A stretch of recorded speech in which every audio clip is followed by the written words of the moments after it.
Maaf ya, AA berada di rest area di dalam mobil, jadi serba terbatas. Masya Allah, di perjalanan Kiai. Bagaimana kabarnya Di Kiai? perjalanan baik. Hari ini 3 kali zoom, tiga-tiganya di jalan. Maju dikit, zoom lagi, maju dikit, zoom. Alhamdulillah. Dua di Alhamdulillah. jalan. Ya silahkan. Semoga Oke, kita masih ada Allah 3 menit, silahkan. senantiasa. Masih ada 3 menit, Baik, silahkan. baik teman-teman sekalian ya. Sebelum kita nyimak kajian kita pada sore hari ini, jangan lupa untuk di-share ya. Silakan link YouTube-nya dan link Zoom-nya ini boleh di-share. Silakan bebas untuk umum ya. Silakan bisa mengajak temannya, kerabatnya, saudara-saudaranya ya untuk ikut kajian kita bersama Jim ya pada sore hari ini, insya Allah. Ya, baik, langsung saja tanpa berlama-lama lagi, nggih, Iya, kepada Kiai Haji Abdul Ghani Mastiar. Monggo Kiai, sudah dapat kami persilahkan.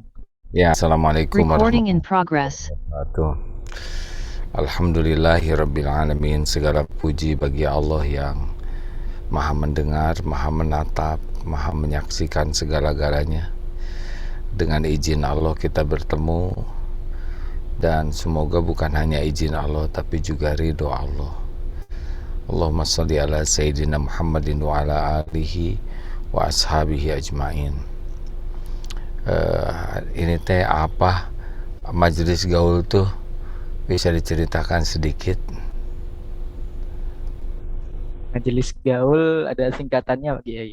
Gaul ini singkatan dari Ganiatul Ulum, artinya kekayaan Hmm. ilmu-ilmu Islam. Dan juga Majelis Gaul ini adalah satu komunitas yang mewadahi anak muda untuk belajar bersama-sama, hijrah bersama-sama, dan mengkaji ilmu Islam bersama-sama Pak Kiai, insya Allah. Di mana ini pangkalannya? Untuk pusatnya kami di Jember Pak Kiai, di kota Jember, Oh, Jawa Timur. Oke. Jawa Timur ini ya. Jadi ini Iya. pesertanya dari mana aja? Untuk pesertanya dari seluruh nasional Pak Kiai kalau pesertanya ini. Soalnya kami buat Hmm. online. Masya Allah, Alhamdulillah. Jadi kita bahas tentang hikmah Isra Miraj. Saya kira hikmah yang paling penting dari Isra Miraj adalah, yang pertama adalah yakin tidak kepada Allah. Karena dalam semalam saja dari Mekah ke eh, ke mana? Ke Baitul Maqdis. Ini tidak masuk di akal.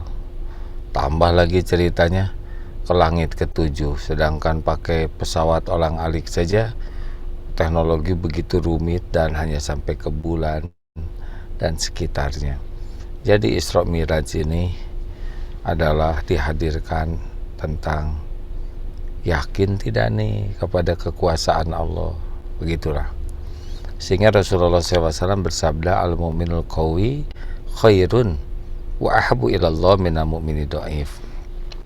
Mukmin yang kuat lebih baik dan lebih dicintai Allah daripada mukmin yang lemah. Wa fi kulli khairan, dan pada keduanya ada kebaikan. Makin yakin ke Allah makin baik, makin yakin ke Allah makin dicintai Allah. Kenapa makin dicintai Allah? Karena orang-orang yang yakin ke Allah lain akan berakhlak mulia. Kemana nih Pak? Habis nih yang tinggal saya sendiri nih, pembawa acaranya juga udahan. Halo? Pengalaman kalau tidak nampak di sini teh suka banyak aktivitas yang lain. Halo? Ya, saya sendirian aja nih. Biasanya tidak semua yang off cam itu fokus ya. Biasanya sibuk buka WA, sibuk yang lain. Jadi ya sayang sekali kalau waktunya tidak maksimal ya. Saya hanya menginginkan kesungguhan dari semuanya ya. Karena serius sekali untuk acara ini. Anak sedang melahirkan juga ditinggalkan ya. Makanya kalau tidak serius ya kurang bagus ya. Boleh saja off cam, tapi berharap tidak disia-siakan kebersamaan ini. Jadi semakin yakin ke Allah, apa efeknya? Semakin ikhlas. Karena orang yang yakin ke Allah, ya sudah, mau ngapain saya sibuk pengen dipuji, dinilai makhluk, sedangkan Allah maha dekat, wa huwa ma'akum aina ma kuntum, dan Allah maha melihat apapun yang kita kerjakan. Jadi orang-orang yang yakin kepada Allah tuh nikmat aja. Orang tahu, orang tidak tahu, tetap dia sibuk dalam kebaikan karena yakin Allah tahu. Orang lihat, orang nggak lihat sama aja karena yakin Allah melihat. Orang menghargai, orang tidak menghargai juga tidak ada masalah karena yakin Allah maha menghargai kebaikan hambanya. Makanya orang yang yakin ke Allah tuh ikhlas beramal tuh. Dan orang yang yakin kalau dia syukur, pekerjaan atau syukur, nggak sibuk dengan keinginan, nggak sibuk dengan apa yang tidak cocok dengan harapan. Sibuknya tuh mensyukuri yang ada karena dia tahu semua yang ada ini karunia Allah yang kalau kita syukuri maka akan ditambah nikmatnya. Jadi orang-orang yang akan berakhlakul karimah itu orang yang yakin. Nah, Isra Miraj itu tes keyakinan. Apalagi hikmah terbesar kedua adalah sholat. Sholat itu ada sholat yang sah dan ada sholat yang diterima. Sholat itu begitu penting karena sholat ini adalah wasta'inu bis-sabri was-shalah. Sholat itu adalah gerbang pertolongan Allah. Jadi sebetulnya kalau kita ingin apa-apa, sholat itu. Tapi ya sholatnya akimis sholat lidzikri, dirikanlah sholat untuk mengingatku. Zikir yang paling komplit itu ada pada sholat. Zikirnya sambil berzikir dalam sholat itu dalam keadaan suci, menghadap kiblat, ada takbir, tahmid, tahlil, tasbih, ada Al-Quran, ada umul Quran, ada ruku, ada sujud, ada doa yang diapit oleh dua sujud yang komplit. Rabbik firli, ampuni saya ya Allah. Sholatnya bagus, dosa bisa diampuni. Warhamni, sholatnya bagus, turun rahmat Allah, disayangi. Wajburni, sholatnya khusyuk bagus, dicukupi semua keperluannya. Warfa'ni, sholatnya bagus, Allah membuat dia tercegah dari perbuatan maksiat. Inna sholata tanha 'anil fahsya'i wal munkar. Ya, susah berbuat maksiat dan Allah mengangkat derajatnya. Orang yang diangkat derajatnya tuh salah satu cirinya oleh Allah dihalang-halangi berbuat maksiat. Yang sholatnya bagus, wahdini, ditunjuki oleh Allah, dituntun apa yang harus kepikir, apa yang harus dilakukan, harus pergi ke mana, ketemu dengan siapa, dapat ilmu apa, ngambil keputusan bagaimana, mengatakan apa, dituntun oleh Allah. Pokoknya kalau Allah menuntun sudah bereslah urusan kita, karena semua urusan ini akan selesai kalau Allah memandu kita, ya, hidayah. Dengan sholatnya bagus, dicukupi rezeki kita, didatangkan yang halal, yang berkah. Dengan sholat yang bagus, badan kita sehat walafiah, sehat yang bisa jadi taat. Dan dengan sholat yang bagus, wa'fu anni, jejak aib, dosa, kejelekan, kemaksiatan kita bisa dihilangkan. Sempurna hilangnya kalau Allah menghendaki. Jadi semua yang kita perlukan, ampunan, pertolongan, semua yang kita inginkan akan lebih mudah terjawab dengan sholat yang bagus. Nah, sholat yang bagus itu nanti kita bahas ya. Sekarang kita lihat seperti apa sih efek sesudah sholat orang yang sholatnya bagus. Satu, orang yang sholatnya bagus, efeknya diantaranya yang pertama adalah sangat disiplin terhadap waktu. Ini senang sekali nih ya, kita disiplin, karena bagi kami telat semenit, telat sejam, telat berapapun sama, yaitu telat. Jangan main-main dengan waktu. Tidak ada agama yang paling sering diingatkan waktu selain Islam. Allah pun bersumpah wal asri wal laili wad duha wan nahar, berulang kali berbicara tentang sumpah tentang waktu, begitu pentingnya. Makanya kalau lihat orang sholatnya bagus, efeknya adalah dia sangat menghargai waktu. Dia tidak akan lelet, tidak akan menyia-nyiakan waktu. Min husni islamil mar'i tarkuhu ma la yani. Di antara kualitas keislaman seseorang, dia tidak akan mau melakukan perkataan dan perbuatan yang sia-sia. Jadi lihat, orang itu sholatnya bagus tidak bukan hanya pada waktu sholatnya saja, ya.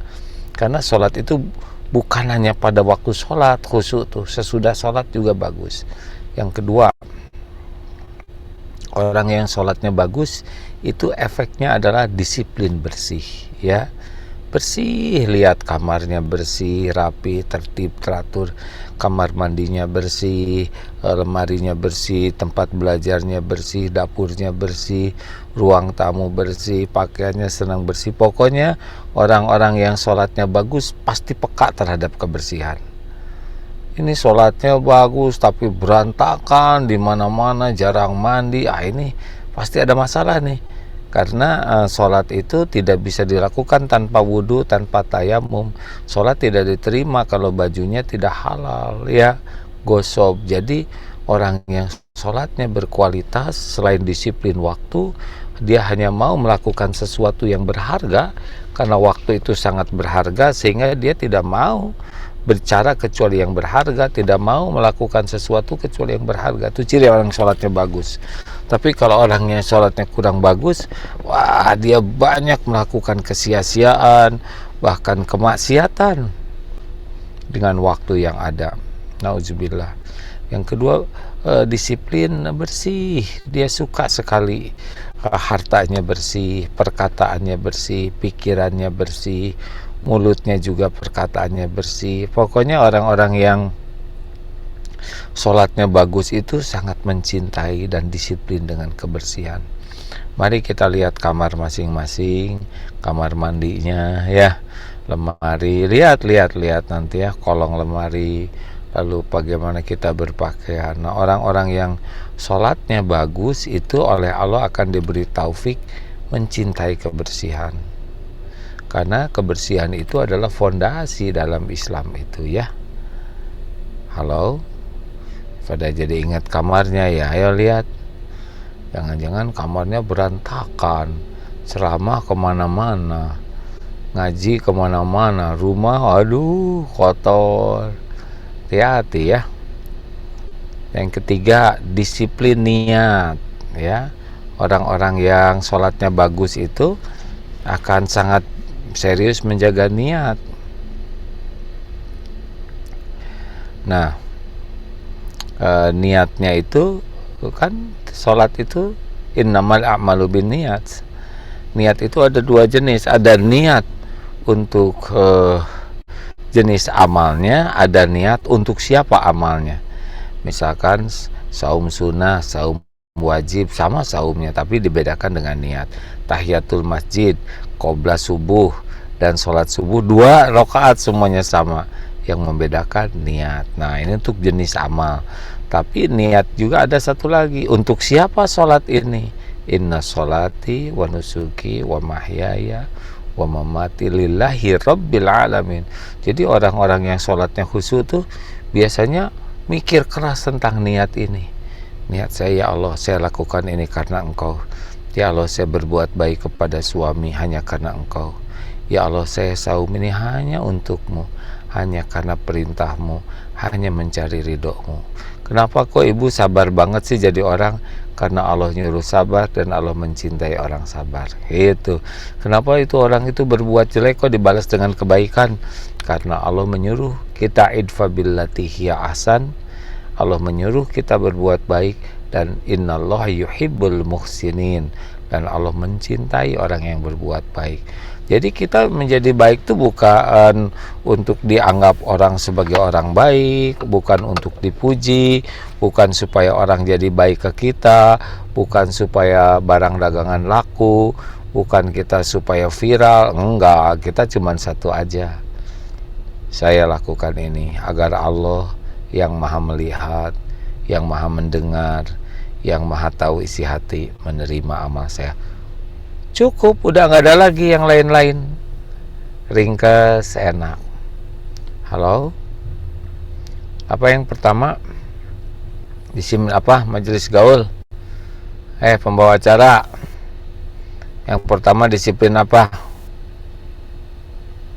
Halo, MC.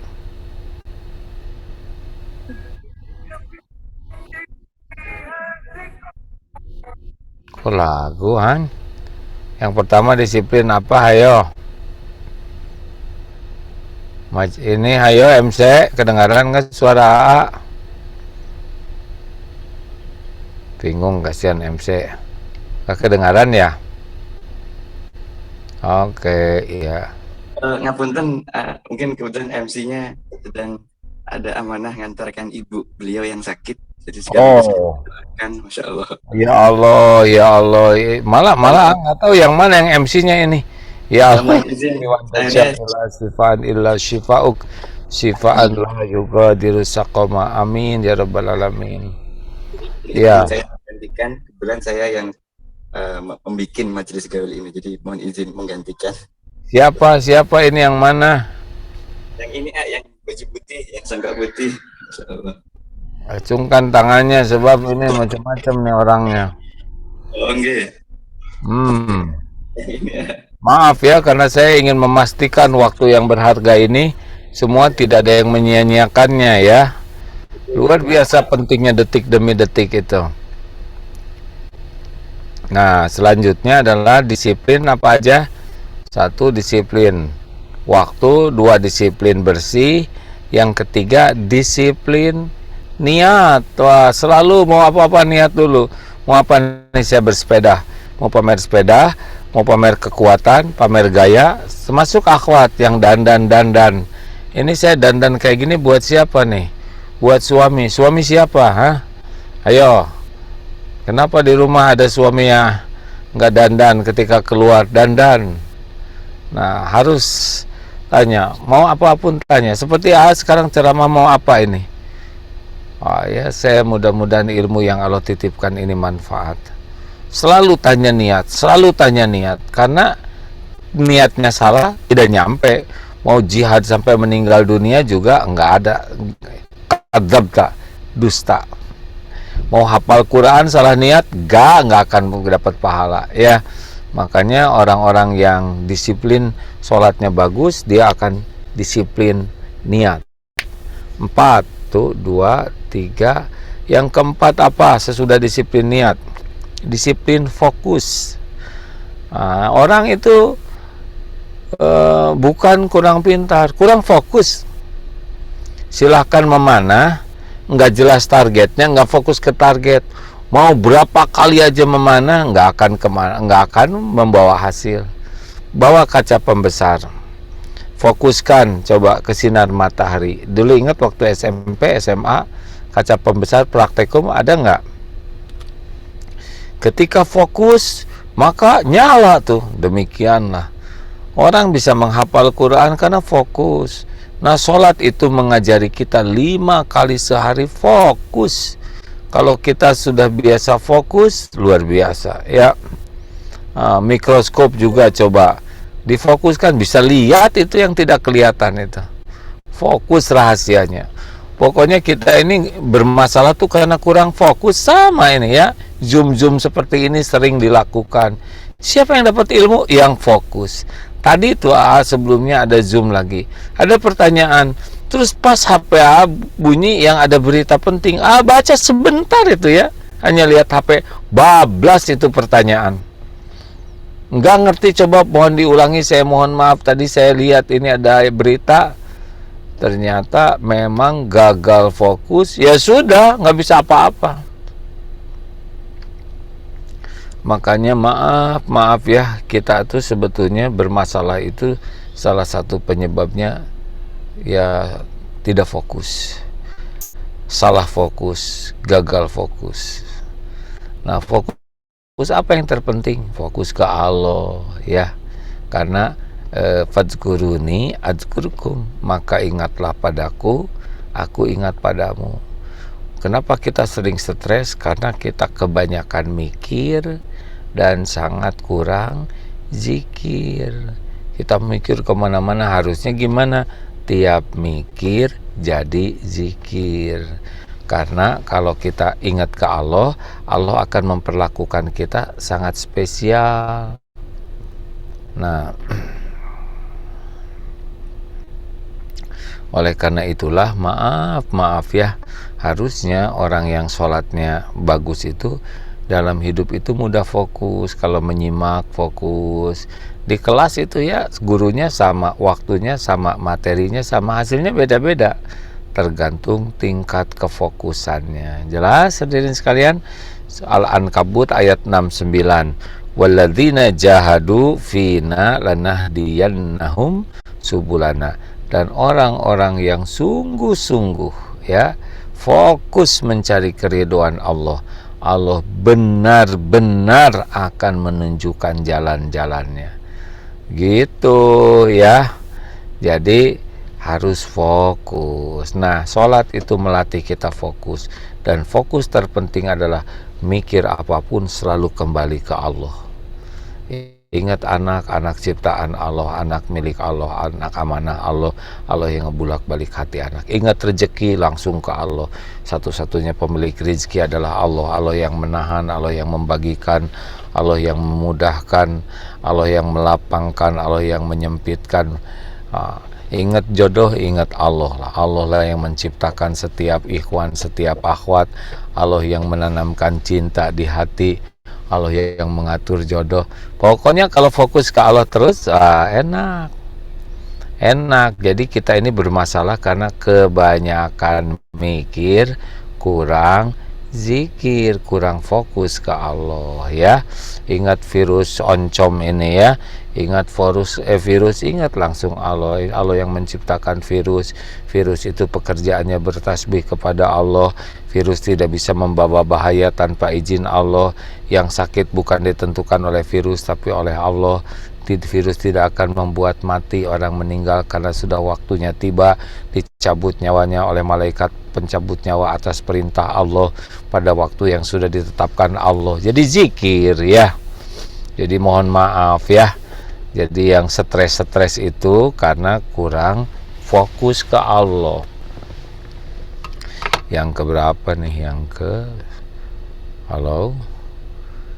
Fokus, disiplin, apalagi disiplin tumanina, disiplin tenang, jangan gerasa gerusu, jangan Allahu Akbar, sambil fokus sambil tenang, bukan fokus tapi stres ya. Bismillahirrahmanirrahim. Alhamdulillahi rabbil alamin. Ar-Rahmanir-Rahim. Enak, jadi tenang. Jangan Bismillahirrahmanirrahim. Alhamdulillahirrahmanirrahim. Nggak bisa. Allah Akbar subhanahu wa ta'ala. Sami'allahu rabbana wa lakal hamd. Allah Akbar subhanahu wa ta'ala. Allah Akbar. At-tahiyatu barakatuh. Udah lewat itu ya. Karena jadi disiplin tenang. Salah satu ciri orang yang diharamkan tersentuh api neraka adalah hayyinin, orang yang lahir batinnya tenang menenangkan, teduh meneduhkan. Dari mana bisa tenang begini? Ala bizikrillah tatmainnul qulub. Camkan hanya dengan ingat Allah hatimu akan tentram. Jadi mohon maaf orang yang gerasa gerusu, yang serba tergesa-gesa ya, itu ciri orang yang kurang baik sholatnya. Kalau sholatnya baik, maka nanti sikapnya tuh tenang, teduh, meneduhkan ya. Walaupun masalah pelik, bukan lambat, bukan lemot, tetapi tidak temperamental, tidak emosional ya.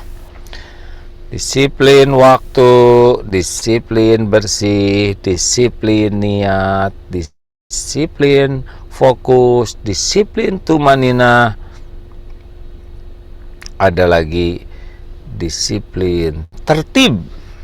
Nah, Karena nggak bisa kita ngarang, semuanya tuh belajar sesuai aturan. Jadi orang yang sholatnya bagus tuh hidupnya tuh teratur. Ya kalau di pesantren BRTT, bersih, rapi, tertib, teratur.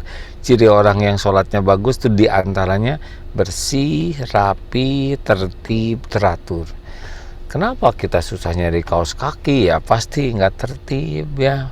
Bekasnya kemana aja, rata-rata ngakunya hilang kaos kaki, hilang pulpen, segala hilang. Padahal itu merupakan peringatan dari Allah hidup tidak tertib.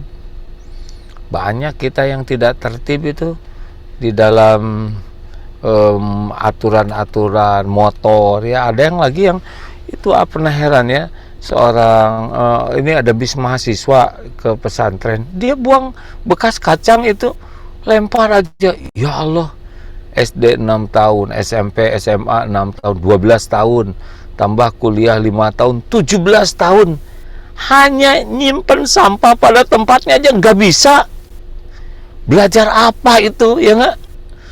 Kuliah apa, sekolah gimana, kok nyimpen sampah pada tempatnya aja nggak bisa itu. Parkir motor aja ada yang nggak bisa. Pernah ada itu di jalan Geger Kalong macet, ternyata di tempat fotokopi ada ini motor siapa, aduh saya maaf saya mahasiswa S2 parkir motor aja nggak bener, aduh ya Allah. Nah ini nggak mungkin dilakukan oleh orang-orang yang sholatnya baik. Dia akan tertib terhadap aturan ya, dia akan menikmati kedisiplinan terhadap aturan, apalagi disiplin tawadhu. Kita dilatih untuk sujud, telapak kaki dengan kening kita sama itu. Walaupun presiden, tetap aja di depannya tuh imam yang diturutin, telapak kaki imam sama dengan jidat presiden. Makanya orang-orang yang sholatnya khusyuk berkerendah hati, tidak ada petantang petenteng, tidak ada arogan, tidak ada celetak-celetuk yang nggak perlu. Kok kenapa ya ada orang yang celetak-celetuknya sekenanya itu teh sombong? Karena orang yang tawadu itu dia akan hati-hati memilih kata-kata. Kalau orang yang sombong akan sembrono dalam bicara, sekepikirnya, sesukanya. Nah orang-orang yang sholatnya khusyuk, dia hati-hati, dia berjalan seperti di sekitar onak dan duri, tidak sembarang bicara, tidak sembarang menulis, tidak sembarang bersikap, karena dia tahu kerendahan hati seseorang itu akan membuat kita hati-hati ngejaga perasaan orang, ngejaga pikiran orang ya. Tapi kesombongan yang biasanya membuat orang tidak hati-hati. Makanya kalau ada orang sombong, petantang petenteng, itu sholatnya kurang bagus kalau dia sholat. Karena harusnya sholat itu membuat orang tawadu. Dan yang ke berapa nih? Tuh 2 nih, ada yang rajin. Tuh 2, 3, 4, 5, 6, 7. Tuh 2, 3, 4, 5, 6, 7. Nah satu lagi lah, disiplin salam, assalamualaikum warahmatullah. Jadi orang sholat itu selalu memberikan garansi ke orang lain, semoga engkau diberi keselamatan, saya nggak akan ganggu, nggak akan merugikan, semoga engkau disayang Allah, dan semoga engkau diberkahi oleh Allah. Jadi orang yang sholatnya bagus tuh sangat concern membuat orang lain aman, disayang Allah, dan hidupnya penuh kebaikan. Kan salam itu begitu, keselamatan, rahmat Allah, dan kebaikan yang melimpah. Oleh karena itulah orang-orang yang sholatnya bagus tuh ciri khasnya dia tidak akan ganggu orang. Al-muslimu seorang muslim itu adalah man salima muslimuna min lisanihi wa yadihi. Yang muslim lain itu aman dari gangguan lisan dan tangannya. Jadi makin bagus sholatnya, nggak ada yang keganggu oleh dia tuh. Karena inna sholata tanha 'anil fahsya'i wal munkar. Sesungguhnya sholat itu mencegah dari perbuatan keji dan mungkar. Makin bagus sholatnya, makin sayang ke orang-orang tuh, makin ingin orang lain tuh dapat kebaikan, dapat kesayangan Allah, dapat rahmat, dan makin ingin orang lain tuh mendapatkan keberkahan. Begitulah orang yang sholatnya bagus. Khairun nas anfa'uhum linnas, sebaik-baik manusia, manusia yang paling banyak manfaatnya. Jadi kalau kita ingin lihat orang yang sholatnya bagus, lihat dia jadi produktif sekali, menjaga diri, tidak mencelakakan orang lain, dia produktif sekali menyayangi orang lain, dan dia banyak berbuat untuk kebaikan yang manfaat bagi orang lain. Itulah berkah dari sholat yang bagus, yang khusyuk. Teng, ya, setengah jam gak kerasa. Halo. Assalamualaikum. Waalaikumsalam warahmatullahi wabarakatuh. Panjidan Kiai sebelumnya tadi masih disuruh-suruh sama ibu, mendadak ada uzur syar'i tadi. Oh, Saya itu lebih utama. Jihad aja kalah kedudukannya oleh berbakti ke orang tua, ya kan? As-sholatu ala waktiha, ranking pertama. Yang kedua birrul walidain. Yang ketiga al-jihadu fi sabilillah. Kalau ini kajian termasuk jihad fi sabilillah, kalah posisinya kalau ibu membutuhkan pertolongan, ya. Bagus, minta maaf ya, silakan.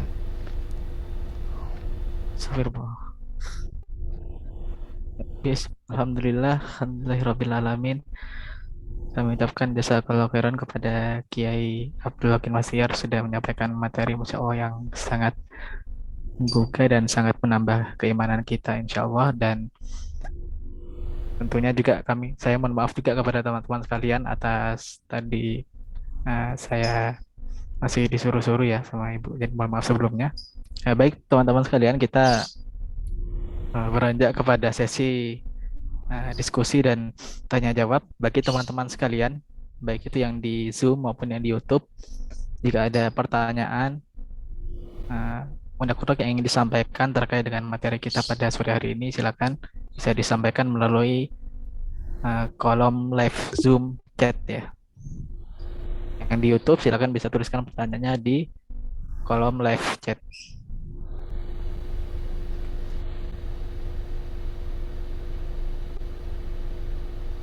Yes.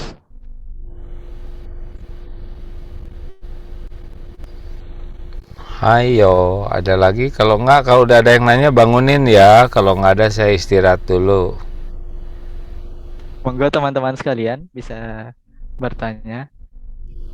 Nggak usah dipaksa. Mungkin pertanyaannya bagaimana supaya sholat khusyuk gitulah ya. Satu, saya nanya sendiri, saya jawab sendiri. Supaya juga sih sebetulnya mah masih berusaha sholat bagus tuh ya. Kadang ya ada khusyuknya, tapi kadang juga harus banyak minta ampunan Allah. Nah, yang pertama adalah tekad, karena tanpa tekad nggak bisa. Kenapa pada ikut kajian ini? Karena bertekad ingin dapat ilmu, ya kan? Kalau orang udah bertekad, kemampuannya meningkat. Nah, tidak semua orang sholat bertekad sholat khusyuk.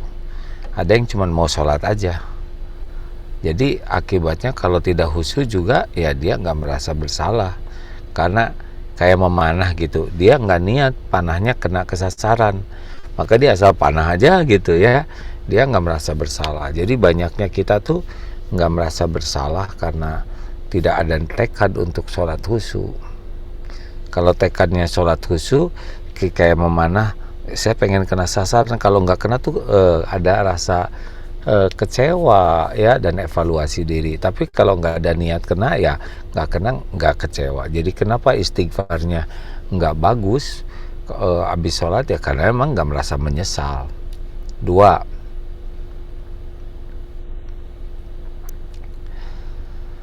yang kedua adalah ilmu ya.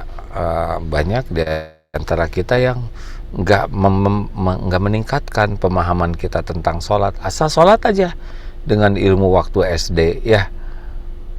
sholat aja dan merasa cukup dengan ilmu zaman dulu.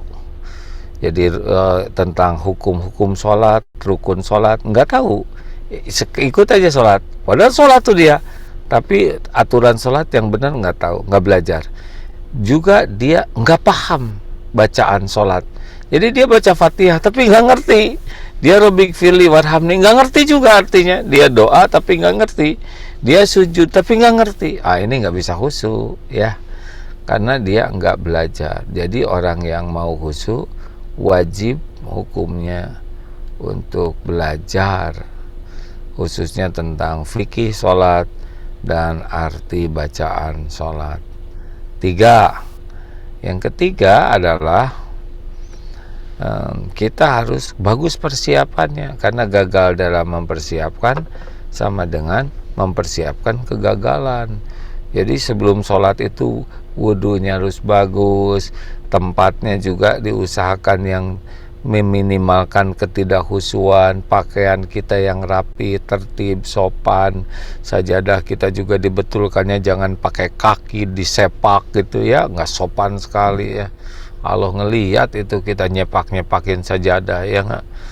Kemudian pakaiannya juga harus bersih dari dia najis, jangan sampai buka-buka yang daleman disakuin ya ke bawah juga ya. Nah, begitu banyak hal-hal yang harus kita persiapkan dengan baik. Orang itu ya bisa kelihatan sholatnya bekal khusyuk atau tidak tuh dari wudhunya. Kalau wudhunya sudah seenaknya, keceplak-kecepluk, maaf ya, asal aja gitu, kena air, rambut asal kena, itu biasanya sholatnya juga nggak khusyuk. Tapi kalau sholatnya tertib, Allah kan ngelihat ini sholatnya bagus, hati-hati, itu mudah bagi Allah tuh untuk memberi hadiah, karena tiap amalan yang bagus itu yang Allah sukai ya, kita akan menikmati amalan itu dan berbuah amalan baik lainnya. Jadi kalau wudhunya bagus, biasanya sholatnya jadi bagus. Kalau sholatnya jadi bagus, nanti zikirnya bagus. Kalau zikirnya bagus, doanya bagus, terus beranak-beranak gitu. Tapi kalau wudhunya nggak bagus, udah kesannya nggak bagus juga.